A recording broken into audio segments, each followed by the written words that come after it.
Iran's president has vowed that those behind the indiscriminate and cowardly terrorist attack that hit the Iranian city of Kerman will soon be brought to justice. In a written statement, Ebrahim Raisi called the attack a criminal act by anti-Iran agents engaged in a terror campaign. Undoubtedly, the perpetrators and those who ordered this cowardly act will soon be identified and punished for their heinous act by the capable security and law enforcement forces, he said. He stressed that the attackers and the masterminds of the inhumane attack should be brought to justice. I ask all the provincial authorities to take the necessary measures as soon as possible to alleviate the sufferings of the victims, treat the injured and restore order and peace to the city of Kerman, he said. The Iranian president said such attacks cannot break the will of the Iranian nation and undermine their fight against terror and violence.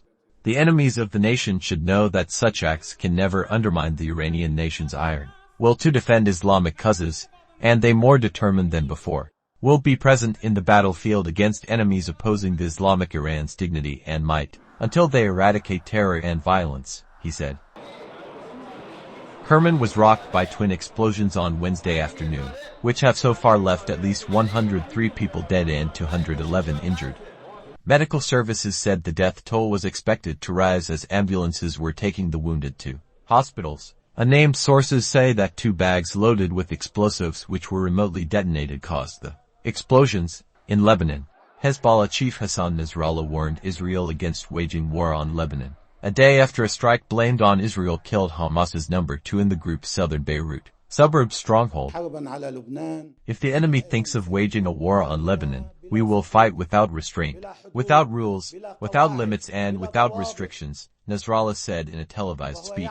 We are not afraid of war, he said, adding that for now, we are fighting on the front line following meticulous calculations. Lebanese authorities and Hamas accused Israel of killing Salah al-Aruri in Beirut's southern suburbs with 6 others. Israeli strikes on Lebanon had largely been limited to the border area before Aruri's killing, with Hezbollah and its archfoe exchanging near-daily fire after the Israel-Hamas war broke out on October 7.